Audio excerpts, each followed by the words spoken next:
ఏ జర్నలిస్టునైతే మీ మాట ఇంటలేదని ఆమె సొంతంగా కష్టపడి పెట్టుకున్న ఛానల్ గుంజుకోనికే ఎస్సీ ఎస్టీ కేసు పెట్టి ఆడపిల్లని జైలుకు తోలిన పాపం ఊరికే పోదు.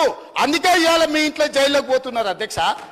మంది ఆడబిడ్డలను జైలుకు తోలినందుకు ఆ నొప్పి తెలవడానికే మంది పిల్లలు జైల్లోకి పోతుంటే ఆడపిల్లలను కూడా కేసులు పెట్టి జైలుకు తోలినందుకు ఇవాళ ఆ రౌండ్ మీకు వచ్చింది అధ్యక్ష.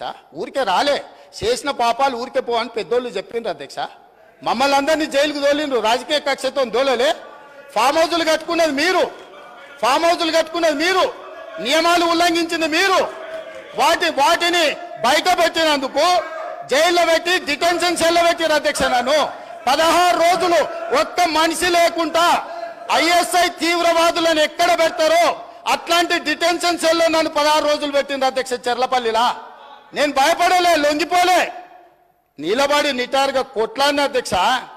మీరు జైలుకు తోలితే భయపడేటోళ్ళు ఎవ్వరు లేడు.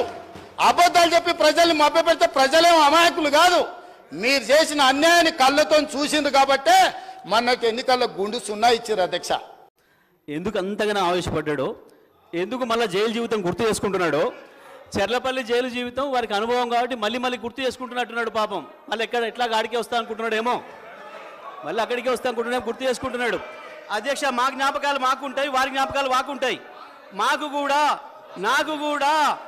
నాకు కూడా చెంచల్గూడ జైలు గుర్తుంది అధ్యక్ష. నాకు కూడా మీరాగురిగా నేను చెప్తా కానీ వాళ్ళందరికీ నాకు కూడా చెంచల్గూడ గుర్తుంది అధ్యక్ష. ఎందుకంటే తెలంగాణ ఉద్యమం కొరకు జైలు పోయిన అనుభవాలు. ఆయనకు చెర్లపల్లే గుర్తుంటుంది అధ్యక్ష, ఆయనకు అదే గుర్తుంటుంది అధ్యక్ష.